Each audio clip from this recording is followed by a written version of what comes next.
Hello students, how are you? I hope that you will be living their joys.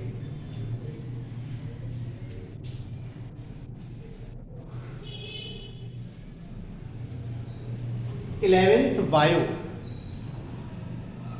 bio, lesson number 18, body fluid and circulation. आज हम सब मिलके study करेंगे body fluid and circulation, शरीर द्रव तथा प्रसंचरण, body fluid and circulation. तो students, इस लेसन में हम ये जानेंगे कि जो ऑर्गेनिज्म होते हैं उनके शरीर में, उनकी बॉडी में कितने प्रकार के सर्कुलेटरी सिस्टम पाए जाते हैं, सर्कुलेटरी सिस्टम पाए जाते हैं, यानी types of circulatory system, types of circulatory system. तो टाइप ऑफ सर्कुलेटरी सिस्टम में सबसे पहले ब्लड सर्कुलेटरी सिस्टम, पहला पॉइंट आता है blood circulatory system. Blood circulatory system mostly higher invertebrates animals such as phylum Annelida, Arthropoda, Mollusca, Echinodermata, इन सभी phylum के जो एनिमल्स होते हैं उनके अंदर blood circulatory system, blood circulatory system पाया जाता है। लिविंग ऑर्गेनिज्म में ये टू टाइप का होता है। लिविंग ऑर्गेनिज्म जो होते हैं उनमें mostly circulatory system two type का होता है। Number first, open type blood circulatory system, and second close type blood circulatory system. तो फर्स्ट जो है आपका open type blood circulatory system, इसको डिफाइन करेंगे। Phylum arthropoda, phylum arthropoda animal kingdom का सबसे लार्जेस्ट फाइलम है। आर्थ्रोपोडा, आर्थ्रोपोडा के बाद सेकंड नंबर पर आता है मोलस्का और थर्ड नंबर पर आता है प्रोटोजुआ। तो जो पहला जो आपका है आर्थ्रोपोडा यानी open type blood circulatory system, phylum arthropoda तथा मोलस्का के लिविंग ऑर्गेनिज्म में मोस्टली पाया जाता है। और सेकंड नंबर, सेकंड टाइप का जो सर्कुलेटरी सिस्टम है वो close type circulatory system. Close type circulatory system mostly phylum Annelida, Cephalopoda, Echinodermata and Vertebrata के लिविंग ऑर्गेनिज्म में ये पाया जाता है। इसके बाद एक थर्ड टाइप का सर्कुलेटरी सिस्टम आता है लिम्फ सर्कुलेटरी सिस्टम, लसिका प्रसंचरण तंत्र, lymph circulatory system. Lymph circulatory system mostly cyclostomes and cartilaginous fishes. इसके अतिरिक्त सभी वर्टेब्रेट एनिमल्स में पाया जाता है। इसी तरह से नेक्स्ट बढ़ेंगे आगे। आपका इसी में आता है बॉडी फ्लूइड एंड सर्कुलेशन में वेस्कुलर टिश्यू। वेस्कुलर टिश्यू संवहन ऊतक, वेस्कुलर टिश्यू को संवहन ऊतक कहते हैं। वेस्कुलर टिश्यू ये मोस्टली टू टाइप का होता है, first blood and second lymph. First number है आपका ब्लड और सेकंड लिम्फ, रक्त और लसिका लिम्फ। जो ब्लड है, ब्लड ये पुनः ये प्लाज्मा और ब्लड कार्पल्स में डिवाइड होता है। इसका जो पहला पॉइंट है प्लाज्मा और सेकंड नंबर है ब्लड कार्पल्स। ब्लड का पहला जो पॉइंट है प्लाज्मा और सेकंड ब्लड कार्पल्स। तो इसी तरह से एक बार पूरा देख लें चार्ट, एक बार सभी अच्छे देखेंगे, पूरा चार्ट देख लीजिए, फिर उसके बाद डिटेल स्टडी करेंगे इन्हीं पर कि जो ब्लड है, ब्लड का पहला जो पार्ट होता है प्लाज्मा, सेकंड ब्लड कार्पल्स। इसी तरह से ब्लड कार्पल्स जो है, ब्लड कार्पल्स को मोस्टली थ्री पार्ट्स में डिवाइड किया गया है। ब्लड कार्पल्स का पहला जो पार्ट होता है आरबीसी, इसको लाल रक्त कणिकाएं या आरबीसी शॉर्ट में रेड ब्लड कार्पल्स इसका पूरा नाम होता है, हिंदी में लाल रक्त कणिकाएं कहते हैं। इसका जो अदर नेम है एर्थ्रोसाइट भी है, सेकंड नेम आरबीसी का एर्थ्रोसाइट होता है। नेक्स्ट नंबर 2 डब्ल्यूबीसी को ल्यूकोसाइट्स भी कहते हैं, यानी डब्ल्यूबीसी व्हाइट ब्लड कार्पल्स, इसका जो अदर नेम है ल्यूकोसाइट होता है। And third blood platelets. Next तीसरा पार्ट है ब्लड प्लेटलेट्स। इन तीनों में से जो आपका जो डब्ल्यूबीसी है, जिसका अदर नेम ल्यूकोसाइट्स होता है, ह्यूमन बीइंग्स में आरबीसी का जीवन काल, आरबीसी की जो लाइफ साइकिल है ह्यूमन बीइंग्स में नियर अबाउट 120 डेज, 120 दिन। यानी हम ये कह सकते हैं कि ह्यूमन बीइंग्स में आरबीसी मोस्टली 120 डेज तक चल सकती हैं। ये इनका जो लाइफ साइकिल है 120 डेज। नेक्स्ट डब्ल्यूबीसी मोस्टली 8 से 10 डेज। इसी तरह से ब्लड प्लेटलेट्स भी मोस्टली 8 से 10 डेज तक, नियर अबाउट 8 से 10 दिन तक इनका जीवन काल रहता है। इसी क्रम में आगे बढ़ेंगे तो डब्ल्यूबीसी, जिसका अदर नेम ल्यूकोसाइट्स है, इसको पुनः 2 पार्ट में डिवाइड किया गया है।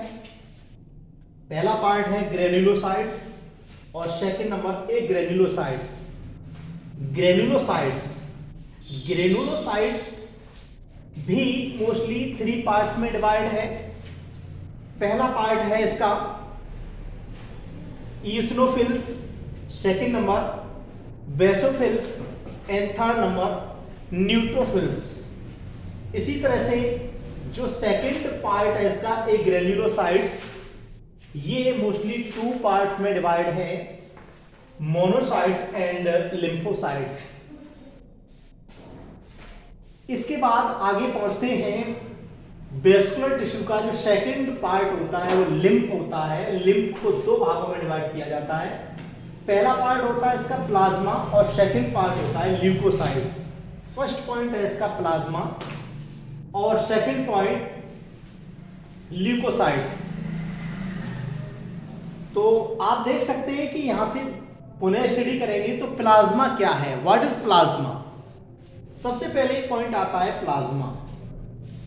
प्लाज्मा क्या है, व्हाट इज प्लाज्मा। तो जो प्लाज्मा है यह येलो कलर का, यानी प्लाज्मा का जो कलर है वो येलो होता है और ये इंट्रासेलुलर फ्लूइड है। इंट्रासेलुलर फ्लूइड यह ब्लड का मैट्रिक्स भाग बनाता है। यह ब्लड का मैट्रिक्स कहलाता है, जो ब्लड का नियर अबाउट 55% भाग बनाता है, पार्ट बनाता है, जिसमें अप्रॉक्स 92% वाटर, 7 से 8% ऑर्गेनिक मटेरियल्स एंड 1% इनऑर्गेनिक लवण, यानी इनऑर्गेनिक साल्ट्स सॉल्युबल स्टेज में पाए जाते हैं। प्लाज्मा में प्लाज्मा प्रोटीन्स भी पाए जाते हैं। प्लाज्मा में प्लाज्मा प्रोटीन्स आप देख सकते हैं। प्लाज्मा है, प्लाज्मा को जब आगे ले जाएंगे तो प्लाज्मा का जो अगला पार्ट बनता है प्लाज्मा प्रोटीन्स। ये जो प्लाज्मा प्रोटीन्स है प्लाज्मा का लगभग 7% पार्ट, प्लाज्मा का अप्रॉक्स 7% जो पार्ट होता है वो प्लाज्मा प्रोटीन्स के रूप में होता है। ब्लड प्लाज्मा में जनरली जो प्रोटीन पाई जाती है वो प्रोटीन है आपकी fibrinogen and prothrombin, fibrinogen and prothrombin. इसी तरह से इसका जो प्लाज्मा का जो सेकंड पार्ट होगा वो होगा आपका न्यूट्रिएंट्स। तो न्यूट्रिएंट्स जो होते हैं उसमें glucose, fatty acid, glycerol, amino acid, phospholipids, vitamins और विभिन्न प्रकार के न्यूट्रिएंट्स सॉल्युबल स्टेज में पाए जाते हैं। Blood sugar, blood sugar glucose को कहते हैं। ब्लड शुगर यानी ग्लूकोज की सामान्य मात्रा, ग्लूकोज की सामान्य मात्रा 80 से 120 मिली प्रति 100 मिलीलीटर रुधिर, प्रति 100 मिलीलीटर ब्लड होती है। इसके बाद इसी का जो थर्ड पॉइंट आता है, ये पॉइंट बनेगा आपका साल्ट। तो जो साल्ट है यानी प्लाज्मा में नियर अबाउट 0.9% से 1% पार्ट साल्ट के रूप में होता है। कितना होता है? 0.9% से 1% पार्ट साल्ट के रूप में होता है। और नेक्स्ट पॉइंट बनेगा इसका enzymes and hormones. Enzymes and hormones, कुछ एंजाइम्स एंड इंडोक्राइन ग्लैंड्स, अंतःस्रावी ग्रंथियां, इंडोक्राइन ग्लैंड्स से सीक्रेट जो हार्मोन्स होते हैं वो भी प्लाज्मा में प्रेजेंट होते हैं। नेक्स्ट नंबर इसी का आता है पार्ट आगे प्लाज्मा का, गैसेस। ब्लड प्लाज्मा में oxygen and carbon dioxide soluble stage में पाई जाती है एंड प्रति 100 मिलीलीटर प्लाज्मा में near about 0.29 millilitre oxygen and 5 millilitre carbon dioxide and 0.5 millilitre nitrogen भी पाई जाती है। तो ये प्लाज्मा की डिटेल स्टडी। अब नेक्स्ट जाते हैं तो functions of blood plasma. Blood plasma के क्या क्या फंक्शंस होते हैं, कौन कौन से फंक्शंस हैं ब्लड प्लाज्मा के अंदर?